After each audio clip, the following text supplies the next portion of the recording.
بسم اللہ الرحمن الرحیم۔ آج انشاءاللہ میں سورہ بقرہ کا رکوع نمبر 19 اور دوسرے پارے کا تیسرا رکوع اس کی میں انشاءاللہ ترجمہ اور تفسیر ہوگی۔ سب سے پہلے حسب معمول لفظی ترجمہ، مختصر گرامر، اس کے بعد انشاءاللہ اس کی مختصر تفسیر۔ یا ایھا الذین آمنوا، اے لوگو جو ایمان لائے ہو، استعینوا بالصبر والصلاۃ۔ استعینوا باب استفعال، استخراج، استعینوا تھا اصل میں، استخرجو کی طرح، معاونت سے نکلا ہے، تعاون سے نکلا ہے۔ سین تا جو شروع میں لگتی ہے اکثر طلب کے معنی میں آتی ہے، تو استعینوا معاونت طلب کرو، مدد طلب کرو، کہتے ہیں نا معاون اور مددگار ہے فلاں، تو عین واو نون تھا، واو کو یا سے بدل دیا اس میں، تو استعینوا استخرجو کی طرح امر کا صیغہ ہے، مدد طلب کرو، بالصبری صبر کے ذریعے، والصلاۃ اور نماز کے ذریعے۔ ان اللہ بے شک اللہ تعالیٰ مع الصابرین صبر کرنے والوں کے ساتھ ہیں۔ ولا تقولوا اور نہ کہو، لی من اس شخص کے لیے، یقتلو پیسو وائس ہے، یضربو مارا جاتا ہے، وہ یقتلو مارا جاتا ہے یا قتل کیا جاتا ہے، اور جو شخص قتل کیا جائے فی سبیل اللہ اللہ کے راستے میں، تو لا تقولوا اس کے لیے یہ مت کہو اموات، یعنی یہاں پورا سینٹنس ہے تو ایک لفظ معذوف ہے، ہم اموات۔ کیا مطلب؟ نہ کہو اس شخص کے لیے جو اللہ کے راستے میں قتل کیا جائے، تو ایسے کوئی بھی شخص ہو ان کے بارے میں یہ نہ کہو ہم اموات کہ وہ مردہ ہیں، تو اموات سے پہلے ہم کا لفظ محذوف ہے، میت کی جمع اموات آتی ہے کہ وہ مردہ ہیں، یہ نہ کہا کرو۔ بل احیاء بلکہ وہ تو زندہ ہیں، حی کی جمع احیاء،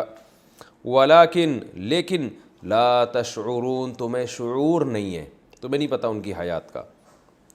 وَلَنَبْلُوَنَّكُمْ واو کا معنی اور لام تاکید کے لیے، نبلوا بلا یبلو کا معنی آزمانا، کئی دفعہ یہ لفظ گزر چکا ہے، جو نون لگا ہوا ہے آخر میں تاکید کے لیے، لام بھی شروع میں تاکید کے لیے، وَلَنَبْلُوَنَّ اور ضرور بالضرور آزمائیں گے ہم، تم کو، بِشَيْءٍ کسی بھی چیز کے ساتھ ہم آزمائیں گے۔ وہ چیز کیا ہو سکتی ہے؟ من الخوف یعنی خوف کے ساتھ، خوف دے کر آزمائیں گے، والجوع بھوک کے ساتھ بھی یعنی بھوک دے کر بھی آزمائیں گے، ونقص من الاموال اموال مال کی جمع ہے، مال کے نقص کے ذریعے، مالوں میں کمی کے ذریعے بھی آزمائیں گے، والانفسی جانوں میں کمی کے ذریعے، انفس نفس کی جمع انسانی جان کو بھی کہا جاتا ہے، جانوں کو ہلاک کر کے بھی آزمائیں گے، والثمرات اور پھلوں کو کم کر کے بھی آزمائیں گے، تو ہم مختلف طریقوں سے آزمائیں گے۔ وبشر بشر یبشر، سبح یسبح کی طرح، تبشیر خوشخبری سنانا، بشر امر کا صیغہ ہے، بشر آپ خوشخبری سنا دیجئے، الصابرین صبر کرنے والوں کو، الذین یہ صبر کرنے والے وہ لوگ ہوتے ہیں، اذا کہ جب، اصابت اصل میں تھا اسوبت اکرمت کی طرح، اکرم یکرمو سے اکرما اکرمو اکرمت، اکرام کیا اسے ایک عورت نے، تو اسوبت پہنچی وہ ایک چیز، تو اسوبت کو اصابت پڑھا جاتا ہے۔ اذا جب اصابت پہنچتی ہے، مصیبتن کوئی مصیبت، یہ مصیبتن بھی جو ہے نا، جیسے اکرم یکرمو سے اس میں فاعل آتا ہے مکرمن، تو اسوب یسوب سے مسوبن، اور اس کی مؤنث مسوبتن، اس کو پڑھا جاتا ہے مصیبتن، پہنچنے والی چیز، تو یہ اس کو اکثر جو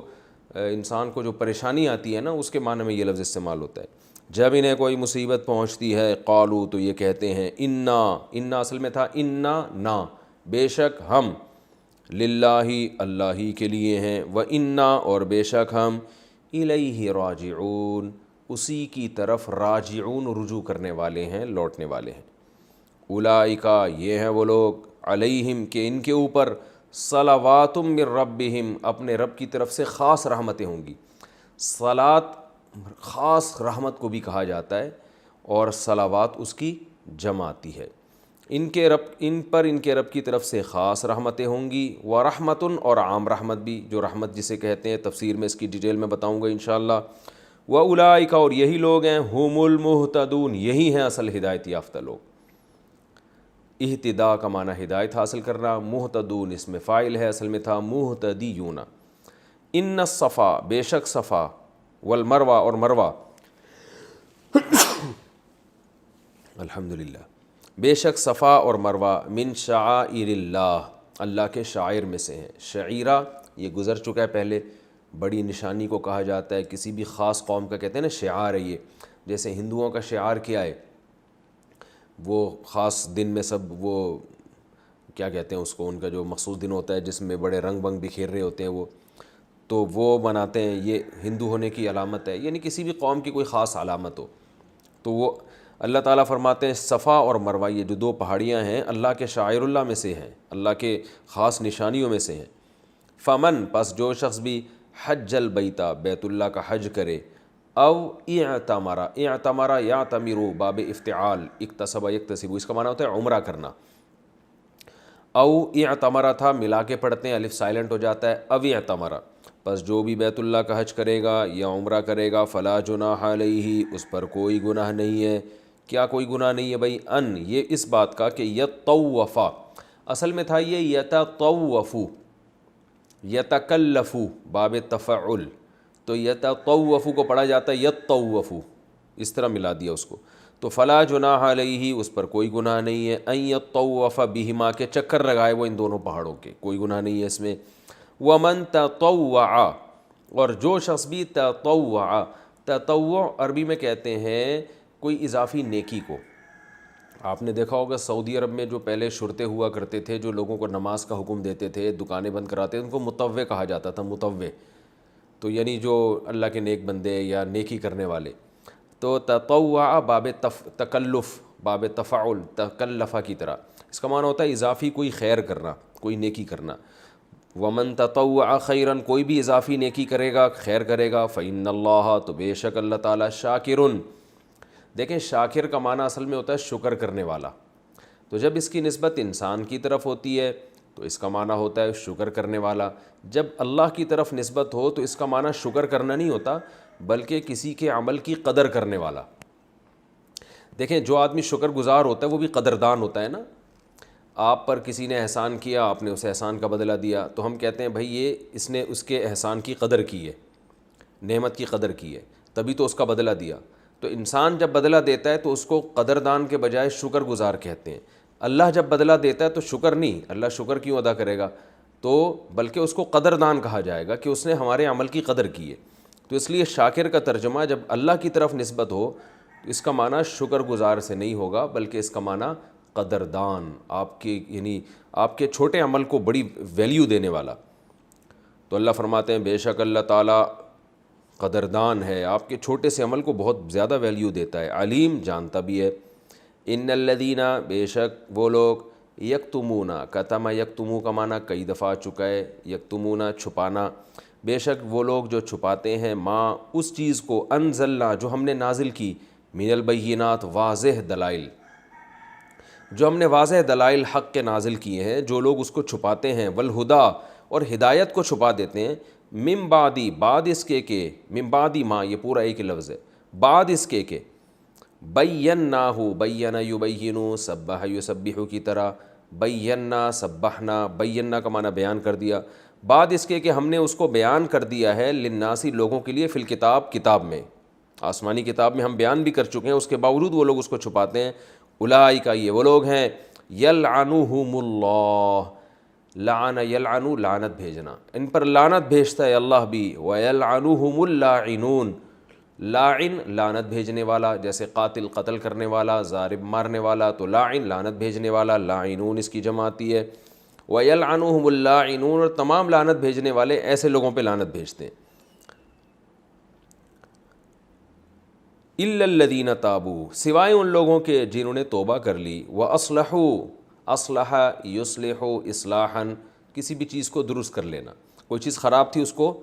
صحیح کر دینا، تو اور واصلحوا، اور انہوں نے اصلاح کر لی، وبینوا، بینا کا معنی بیان کرنا، بینوا ضربوا کی طرح، ان سب نے بیان بھی کر دیا، حق کو اب واضح بھی کر دیا،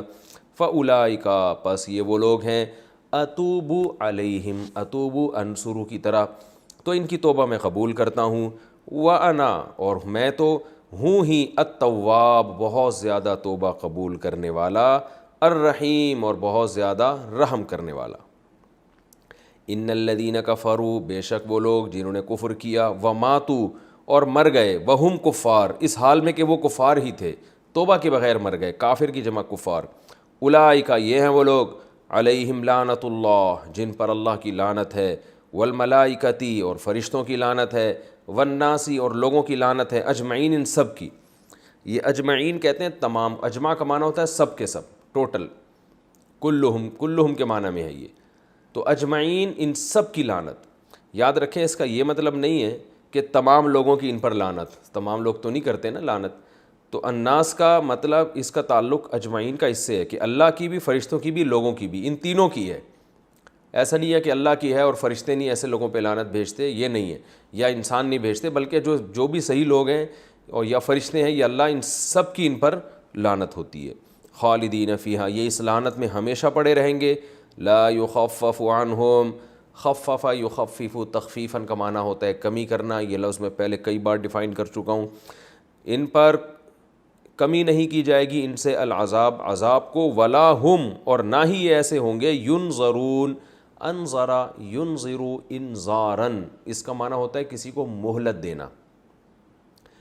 نظر، انظر ینظر، مہلت دینا کسی کو، تو ینظر، مہلت دیے جانا،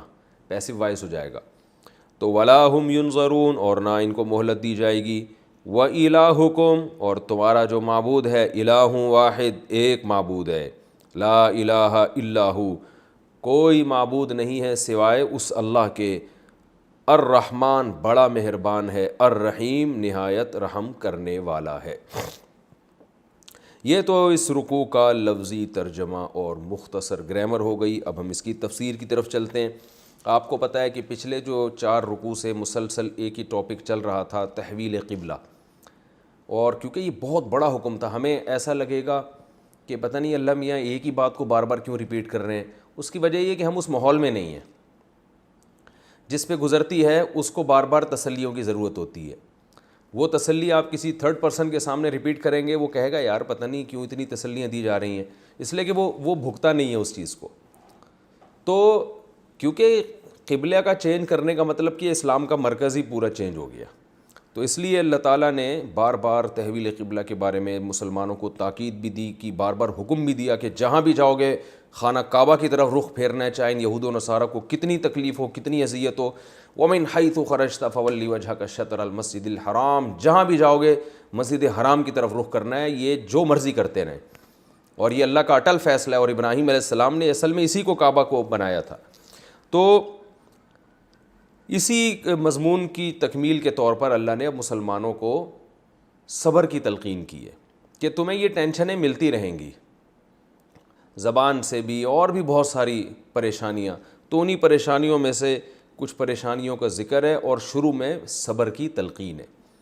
یا ایھا الذین آمنوا، اے لوگو جو ایمان لائے ہو، استعینوا بالصبر والصلاۃ، صبر اور نماز کے ذریعے مدد طلب کرو۔ یعنی جب تمہیں غم ہو نا تو 2 چیزیں ایسی ہیں جو تمہارے لیے سہارا بنیں گی، تمہیں موٹیویٹ کریں گی۔ آج سارا زور ٹیبلٹ پہ لگایا ہوا ہے، نفسیاتی ڈاکٹر بھی عام طور پر گولیاں دے دیتے ہیں ڈپریشن کی، آپ سو جاؤ، آرام کرو۔ 2 چیزیں کسی بھی شخص کے لیے بہت ضروری ہیں مصائب کو جھیلنے کے لیے۔ وہ کیا ہے؟ ایک صبر، صبر کا معنی روکنا، اپنی بریکوں کو ٹائٹ کرنا چاہیے۔ واویلا مچانا، بات بات پہ چیخ و پکار کرنا، اور بات بات پہ چھوٹی چھوٹی باتوں پہ ایک پورا طوفان بدتمیزی کھڑا کر لینا، یہ شریعت کی نظر میں کوئی پسندیدہ کام نہیں ہے۔ تو اس لیے اللہ نے فرمایا اپنے آپ کو روکنا سیکھو، بریکیں مضبوط کرو اپنی۔ آج کیا کہتے ہیں دنیا، کیا ہمیں سکھاتی ہے کہ غصے کو، جب غصہ آ رہا ہو نا تو نکال دینا چاہیے، اس سے انسان ٹھنڈا ہو جاتا ہے۔ نہ نہ نہ، یہ شریعت کی تعلیمات نہیں ہے۔ وقتی طور پہ ٹھنڈا ہوتا ہے، لیکن پھر اس میں غصے کو برداشت کرنے کی طاقت آہستہ آہستہ ختم ہو جاتی ہے، کیونکہ انسانی فطرت یہ ہے کہ جس چیز، جو قوت آپ کی استعمال ہوگی نا، وہ قوت بڑھتی ہے۔ میں اکثر مثال دیتا ہوں، آپ اگر اپنے ہاتھوں سے ویٹ اٹھاتے رہیں گے تو ہاتھ مضبوط ہوں گے، ویٹ اٹھانے کی طاقت بڑھے گی، کم نہیں ہوگی۔ تو غصے کو جب برداشت کرنا سیکھیں گے تو برداشت کرنے کی قوت بڑھے گی آپ کی، اور اگر غصہ جب آیا آپ نے نکال دیا، اگل دیا، تو اس سے آپ کی بریکیں فیل ہو جائیں گی۔ تو غصہ جاری کر کے ٹھنڈا ہوتا ہے انسان، لیکن وقتی طور پہ ہوتا ہے،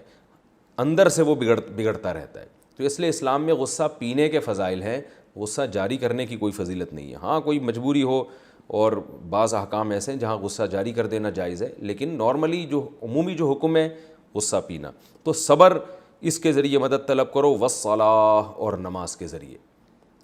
نماز کے ذریعے مدد کیسے ملے گی کہ جب انسان کسی کے لیے قربانی دے رہا ہوتا ہے تو جس کے لیے قربانی دے رہا ہے اس سے تعلقات اچھے ہوں گے، اس کی محبت دل میں ہوگی تو قربانی آسان ہو جائے گی۔ اب مسلمان پر جو کچھ آزمائش آتی ہے وہ تو اسلام پہ چلنے کی وجہ سے آ رہی ہے نا، تو اسلام پہ چل رہا ہے اللہ کے لیے، تو جب اللہ سے دوستی مضبوط ہوگی تو پھر یہ قربانی اور یہ صبر اس کے لیے آسان ہو جائے گا۔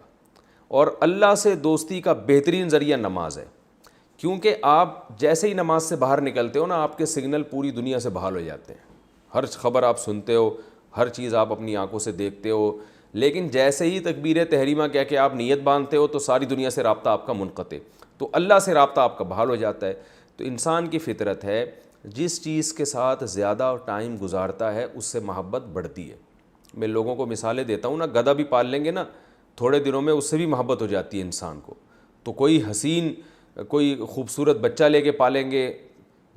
اچھا بچہ ہوگا، اس کی اچھی طبیعت ہوگی تو کتنی زیادہ محبت ہو جاتی ہے لوگوں کو۔ تو اللہ کی ذات سے بڑھ کر کون ہو سکتا ہے؟ تو اگر اللہ کے ساتھ رہنا شروع کر دیں گے نماز کے ذریعے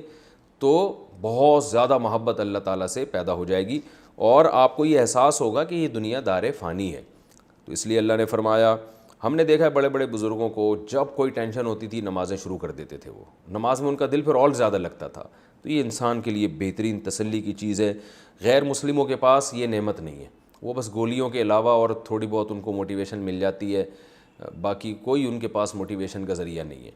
تو اللہ نے فرمایا نماز اور صبر کے ذریعے مدد طلب کرو، بے شک اللہ تعالیٰ صبر کرنے والوں کے ساتھ ہے۔ کیا مطلب؟ صبر کے ذریعے تمہاری بریکیں بھی مضبوط ہوں گی اور تمہارے اندر قوت برداشت بھی پیدا ہوگی، اور ایک اور بات ہے جو تمہیں نظر نہیں آ رہی، وہ کیا؟ اللہ تمہارے ساتھ ہو جائے گا۔ تو ظاہر ہے جب اللہ ساتھ ہو جائے گا تو وہ بھی تمہارے دل کو تھامے گا۔ جیسے قرآن میں حضرت موسیٰ کی ماں کے بارے میں آتا ہے نا، وَرَبَطْنَا عَلَىٰ قَلْبِهَا، ہم نے موسیٰ کی ماں کو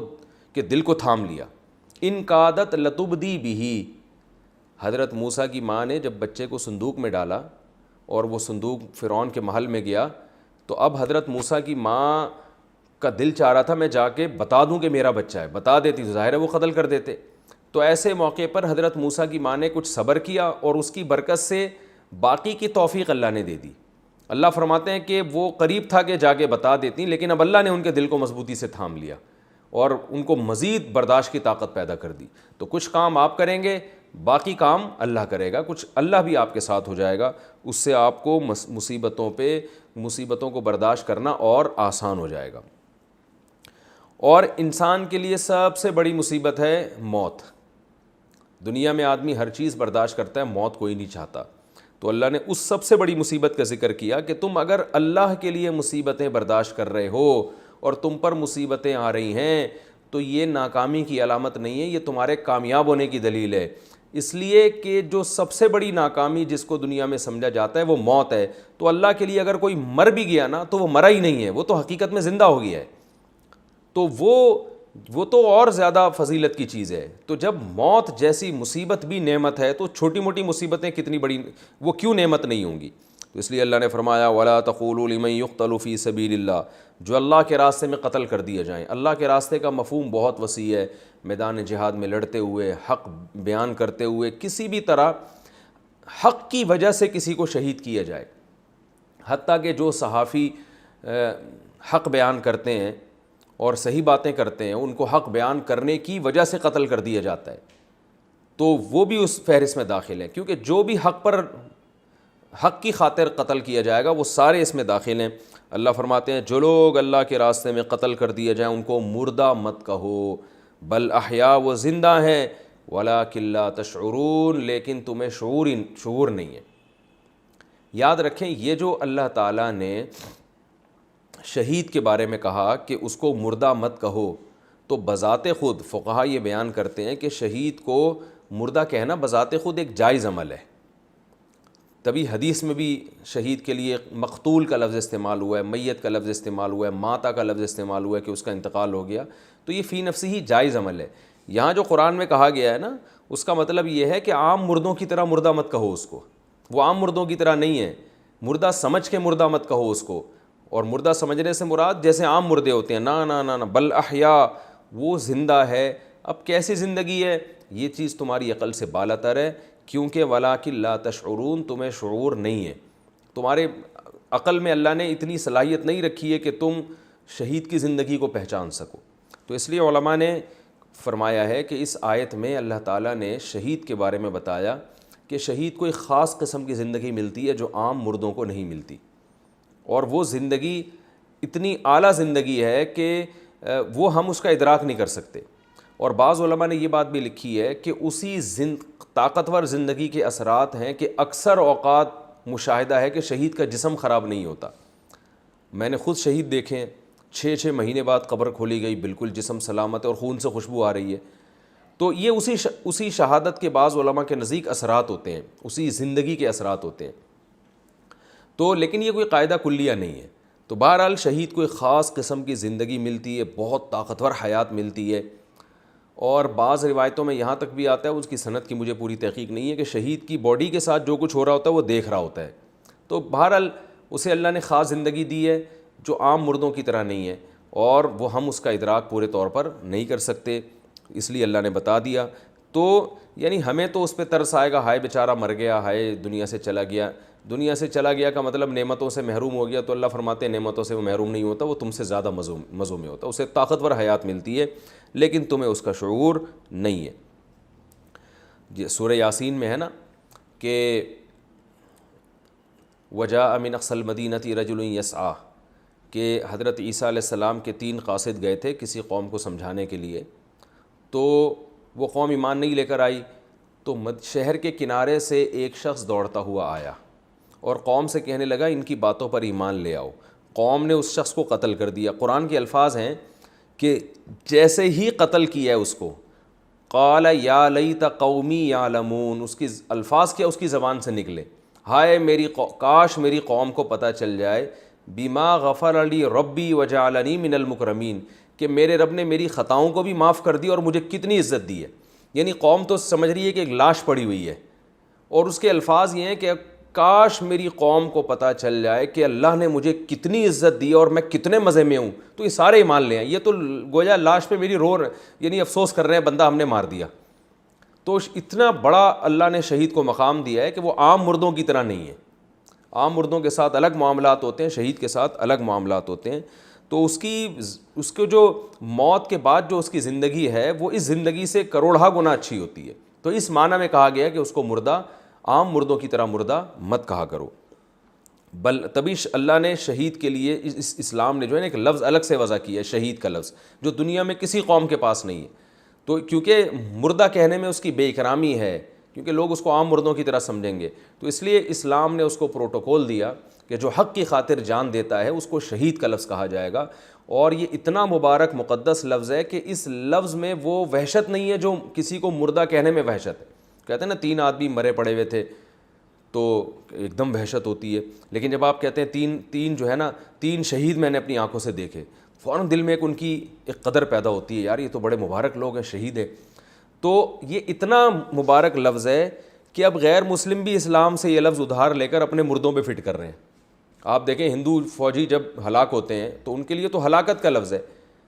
کیونکہ وہ اس لیے ہلاکت کا لفظ ہے کہ یہ اسلام کا لفظ یہ تو صرف مسلم کے لیے استعمال ہو سکتا ہے, غیر مسلم کے لیے تو اسلام نے یہ لفظ وضع ہی نہیں کیا. لیکن غیر مسلم بھی مجبور ہیں کہ اپنے مردوں کو وہ بھی شہید کے لفظ سے تعبیر کر رہے ہیں, وہ بھی جناب اپنے جو بھی حق کی خاطر, ان کے خیال میں جو بھی حق کی خاطر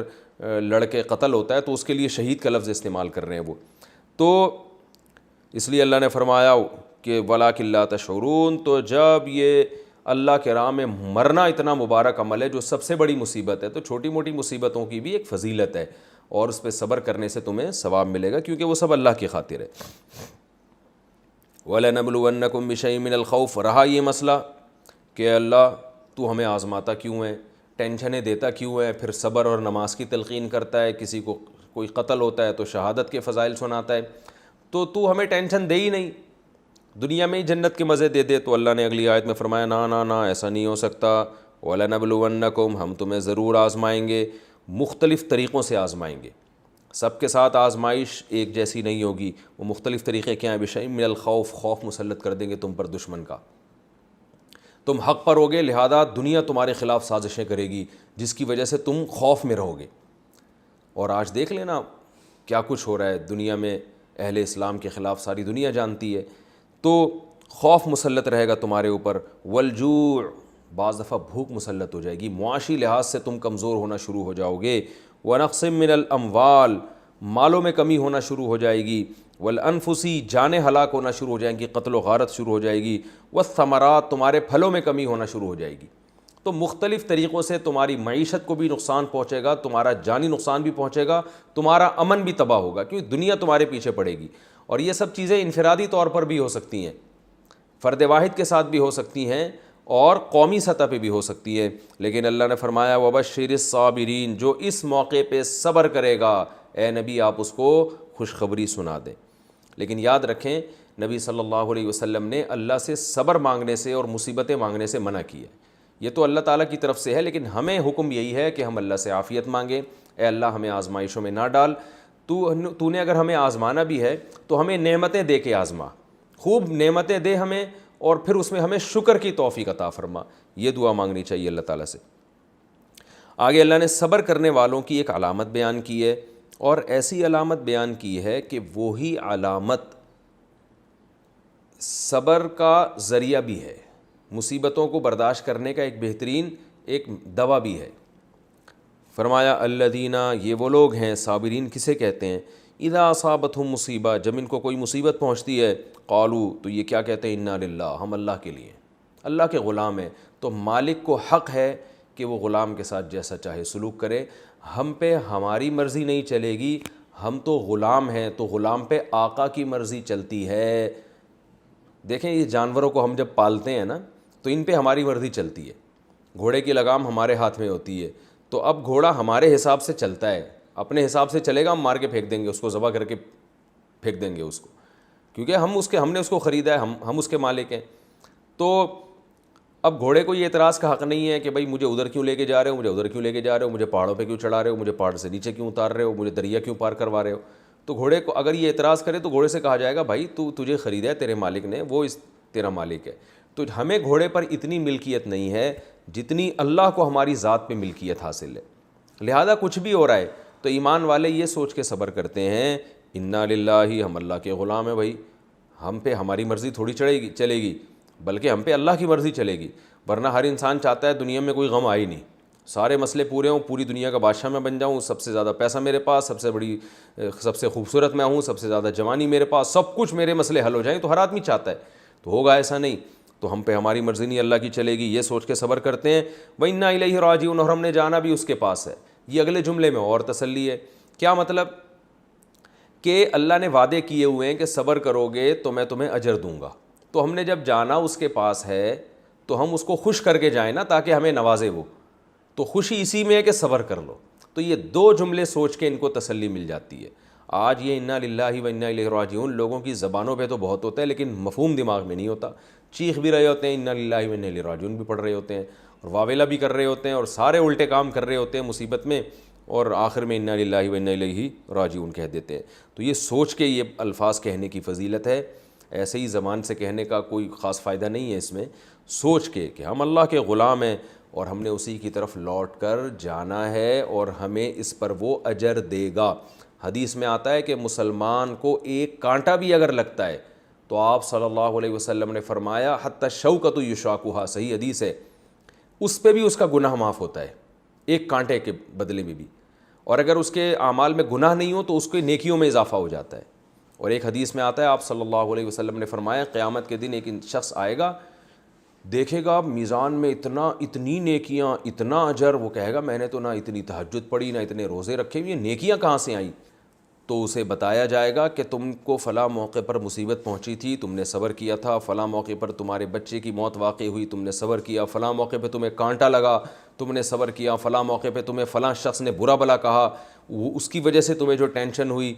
تو یہ ساری چیزیں اس کے اعمال میں ترازو میں رکھی جائیں گی، تو اس کی یہ تمنا ہوگی کہ کاش میں نے زندگی میں کبھی خوشی نہ دیکھی ہوتی، اور اللہ نے ساری زندگی مجھے مصیبتوں میں ہی رکھا ہوتا، اور ایک اور حدیث میں آتا ہے رسول اللہ صلی اللہ علیہ وسلم نے فرمایا کہ قیامت کے دن میزان کے ترازو میں صبر سے زیادہ وزنی کوئی نیکی نہیں ہوگی. تہجد بھی نیکی ہے, نماز بھی نیکی ہے, اور روزے بھی نیکی ہے, صدقات و خیرات بھی نیکی ہے, لیکن نبی نے کیا فرمایا؟ سب سے وزنی نیکی کیا ہے؟ مصیبت میں صبر کرنا. اور صوفیہ کرام کا ایک جو تجربہ ہے وہ کہتے ہیں کہ اللہ کا قرب جتنا صبر اور مصیبتوں کے ذریعے حاصل ہوتا ہے اتنا دنیا میں کسی چیز کے ذریعے حاصل نہیں ہوتا, کسی عبادت کے ذریعے حاصل نہیں ہوتا. لیکن ساتھ ساتھ علماء یہ بھی کہتے ہیں کہ وہ مصیبت جو انسان کی پیدا کردہ نہ ہو بلکہ اللہ کی طرف سے ہو. اگر آپ اپنی حماقتوں کی وجہ سے مصیبت میں مبتلا ہوتے ہیں پھر اس پہ وہ برکتیں حاصل نہیں ہوتی. صبر تو اس پہ بھی کرنا ہی پڑتا ہے, لیکن ایک مصیبت اللہ کی طرف سے, ایک اپنی حماقتوں کی وجہ سے. آج کل جو زیادہ تر پرابلمس ہو رہی ہیں ہماری اپنے کرتوت ہوتے ہیں, اپنے کچھ جیسے صحت کا خیال نہیں رکھا, الٹ پٹانگ شوگر کا مریض ہے, لڈو کھا رہا ہے اور کھاتے کھاتے شوگر ہائی ہو گئی, اب صبر کر رہا ہے کہ بس صبر کر رہا ہے اس مصیبت میں. تو ٹھیک ہے صبر کا تو پھر بھی انشاءاللہ ثواب ملے گا, لیکن یہ حماقت بھی تو آپ کی ہے نا, آپ اپنے کرتوتوں کی وجہ سے. تو اس لیے علماء کہتے ہیں کہ اپنے کرتوت کی وجہ سے نہ ہو بلکہ آپ صحیح چل رہے ہیں لیکن پھر بھی اللہ نے کوئی مصیبت آپ کے مقدر میں لکھ دی ہے تو اس پہ صبر کرنے سے انسان کے اللہ کا قرب بہت زیادہ اس کو نصیب ہوتا ہے. اور اس سے بڑی مسلمان کے لیے کوئی نعمت ہے ہی نہیں کہ اسے اللہ کا قرب مل جائے. یہی اصل مقصود ہے اس دنیا میں ہمارے آنے کا. فرمایا اولئک علیہم صلوات من ربہم, یہ ہیں وہ لوگ جو مصیبتوں میں جب صبر کرتے ہیں تو یہ ہیں وہ لوگ. دیکھو اللہ اولئک گویا ہاتھ سے اشارہ کر رہی ہے, یہ ہیں وہ لوگ جن پر ان کے رب کی طرف سے خصوصی رحمتیں بھی ہوں گی اور رحمت عام رحمت بھی. صلوات اور رحمت میں کیا فرق ہے؟ دیکھیں رحمت کہتے ہیں گویا کوئی شخص پریشانی میں مبتلا ہو اور اسے مبتلا دیکھ کر آپ کو اس پہ ترس آ جائے, اس ترس کی وجہ سے جو آپ میں جذبہ پیدا ہوتا ہے اس کو رحم کہا جاتا ہے. جیسے ہم کہتے ہیں نا یار فلاں کی حالت قابل رحم ہے, لوگ کہتے ہیں نا قابل رحم ہے, یعنی بیچارے پر ترس آ رہا ہے, دل چاہ رہا ہے اس کو کچھ دے دو. جیسے بھکاریوں کو دیکھ کے بعض دفعہ ترس آ جاتا ہے, رحم آ جاتا ہے. کسی خارشی کتے کو آپ دیکھتے ہیں ٹینشن میں ہوتا ہے, وہ اسے دیکھ کے رحم آ جاتا ہے اس کے اوپر, انسان اسے پانی پلا دیتا ہے وغیرہ وغیرہ. صلوات ترس والی رحمت کو نہیں بلکہ اضافی جو گویا آپ غریبی میں کسی کو کچھ دے رہے ہیں, تو یہ رحمت سے اوپر کا درجہ ہے. یہی وجہ ہے کہ رسول اللہ صلی اللہ علیہ وسلم کے لیے جب رحمت کی دعا مانگی جائے گی تو رحمت کا لفظ استعمال نہیں کیا جاتا, صلاۃ کا لفظ استعمال کیا جاتا ہے. ہم یہ کہتے ہیں اللہم صلی علی محمد, یہ نہیں کہتے اللہم ارحم محمد صلی اللہ علیہ وسلم, اللہ محمد صلی اللہ علیہ وسلم پر رحم فرما, یہ نہیں کہتے. کیوں رحم کا لفظ کیوں استعمال نہیں کرتے؟ اس لیے کہ نبی کے دنیا سے جانے کے بعد جب ہم یہ کہیں گے اللہ نبی پر رحم فرما تو اس میں گویا اس طرف اشارہ ہے کہ نبی کوئی معاذ اللہ خدا نخواستہ کسی پریشانی میں ہے, ٹینشن میں ہے, تو ہم اللہ سے کہہ رہے ہیں کہ اپنے نبی پہ ترس کھا. تو اس میں نبی صلی اللہ علیہ وسلم کی ایک قسم کی توہین ہے, بلکہ آپ کے دنیا سے جانے کے بعد اللہ نے آپ کو ایسے اعلیٰ حالت میں رکھا ہے کہ اب آپ پہ جو ہے نا کوئی ایسی کنڈیشن ہی نہیں ہے کہ آپ پہ کوئی ترس کھائے, بلکہ اب صلوات کا موقع ہے کہ اللہ اپنی طرف سے اضافی رحمتیں نازل فرما آپ پر, اضافی آپ کو نعمتیں عطا فرما. تو اس لیے نبی کے لیے صلوات کا لفظ استعمال کیا جاتا ہے, رحم کا لفظ نہیں. اور بعض علماء نے یہ حکمت لکھی ہے کہ رسول اللہ صلی اللہ علیہ وسلم کا نماز جنازہ بھی اسی لیے نہیں پڑھایا گیا کہ نماز جنازہ مغفرت کی دعا کے لیے مغفرت کے لیے ہوتا ہے,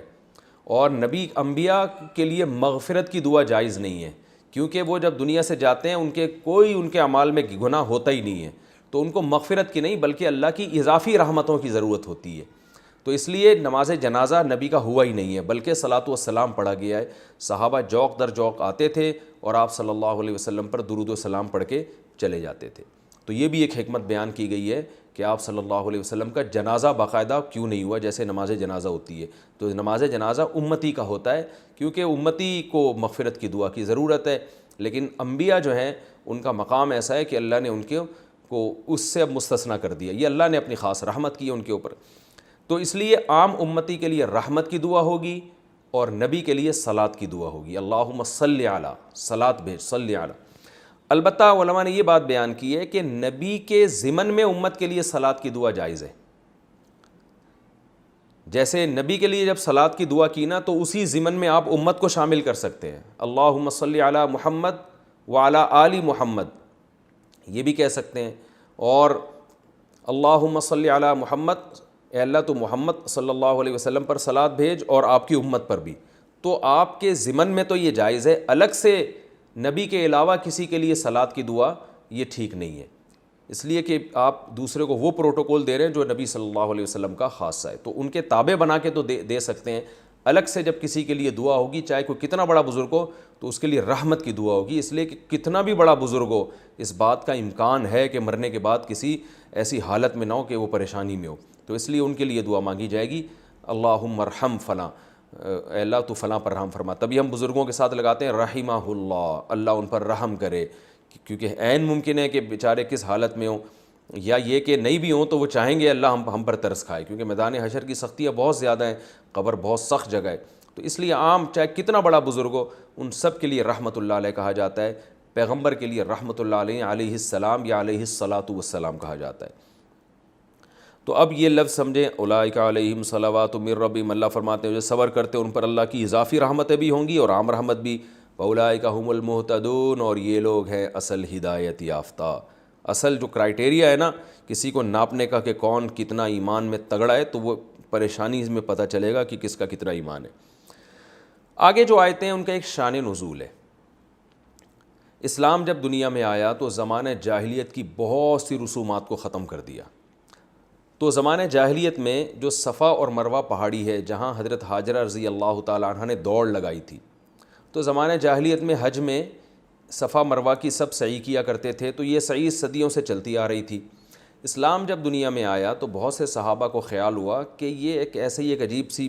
رسم لگتی ہے, ادھر سے دوڑے ادھر چڑھ گئے پھر ادھر سے اترے ادھر آ گئے, تو یہ کہیں ایسا نہیں ہے کہ غلط کر رہے ہو ہم. تو اس لیے بعض صحابہ نے نبی سے پوچھا یا رسول اللہ اس میں کوئی گناہ تو نہیں ہے, ہم صفا مروہ کی سعی کرتے ہیں. تو اس کا جواب قرآن میں نازل ہوا کہ زمانہ جاہلیت کی ہر چیز غلط نہیں ہے, بہت سی چیزیں ٹھیک بھی ہیں. ان میں سے ایک صفا مروہ کی سعی بھی ہے کہ یہ بالکل ٹھیک ہے. ان الصفا والمروہ من شعائر اللہ, فرمایا صفا مروہ کوئی جاہلیت کے شاعر میں سے نہیں ہے بلکہ شاعر اللہ میں سے ہے, اللہ کی نشانیوں میں سے ایک نشانی ہے. فمن حج البیت او اعتمر, لہذا جو کوئی حج کرے گا یا عمرہ کرے گا, فلا جناح علیہ ان یطوف بہما, اس پر کوئی گناہ نہیں ہے کہ طواف کرے وہ, یعنی طواف کا مطلب چکر لگائے. اس سے وہ طواف مراد نہیں ہے جو بیت اللہ کے گرد کیا جاتا ہے, اس سے مراد چکر یعنی جائے واپس آنا پھر جانا, جو 7 دفعہ سعی کی جاتی ہے, کوئی گناہ نہیں ہے. حضرت عائشہ رضی اللہ تعالیٰ عنہ سے کسی نے سوال پوچھا تھا کہ کیا صفا مروہ کی سعی کرنا ضروری ہے حج اور عمرے میں؟ انہوں نے فرمایا ہاں. تو انہوں نے قرآن کی آیت پڑھی کہ اللہ تو فرماتے ہیں کہ جو حج کرے عمرہ کرے اور سعی اگر وہ کر لے تو کوئی گناہ نہیں ہے. تو اس سے تو پتہ چل رہا ہے سعی کرنا جائز ہے, یہ تھوڑی پتہ چل رہا ہے کہ واجب ہے لازمی ہے, یہ کہاں پتہ چل رہا ہے؟ اس سے تو پتہ چل رہا ہے کہ بھئی کوئی اگر کر لے تو کوئی گناہ نہیں ہے. امی عائشہ رضی اللہ تعالیٰ عنہ نے جواب دیا, بڑی فقیہہ تھی, انہوں نے فرمایا کہ اگر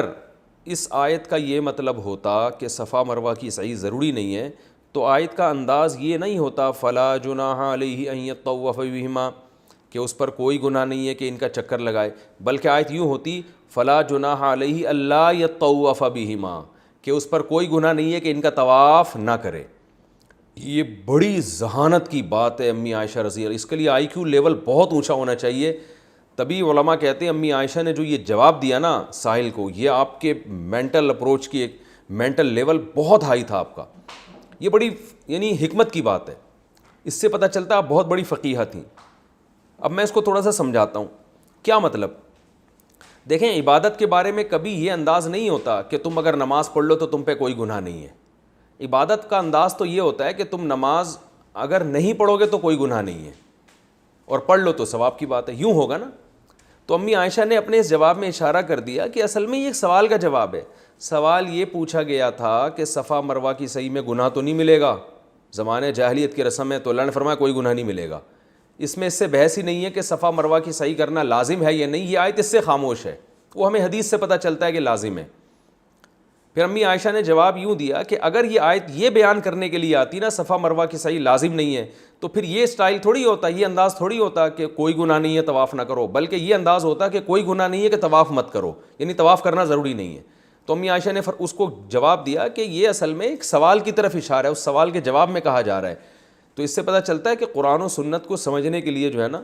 بہت فقاہت چاہیے، صرف لفظی آیتوں سے لوگ نہیں سمجھ لیتے قرآن، جیسے کہ آج کل بس لفظی ترجمہ سے اب ہر آدمی فنٹر بننے کی کوشش کر رہا ہے۔ تو اب باقی صفا مروہ کی سعی جو ہے حنفیہ کے نزدیک واجب ہے، بعض ائمہ کے نزدیک حج اور عمرے کا رکن ہے، اور بعض ائمہ کے نزدیک مستحب ہے۔ تو وہ ایک فقہی اختلاف ہے علماء کے درمیان، لیکن اتنا ضرور ہے کہ احناف کے ہاں اگر صفا مروہ کی سعی چھوڑ دی تو حج اور عمرہ تو ہو جائے گا مگر دم دینا پڑے گا آپ کو۔ ومن تطوع خیرا، اللہ فرماتے ہیں جو بھی خیر کا کام کرے گا، نیکی کرے گا، تو اللہ اس کی نیکی کا قدردان بھی ہے اور اسے جاننے والا بھی ہے۔ تو یہ رکوع ابھی ہمارا باقی ہے، اس رکوع کا تھوڑی سی تفسیر بھی باقی رہ گئی اور اس میں جو علمی نکات ہیں وہ بھی باقی رہ گئے، تو انشاءاللہ اگلے ایپیسوڈ میں اللہ تعالیٰ سمجھنے کی، عمل کی توفیق عطا فرمائے۔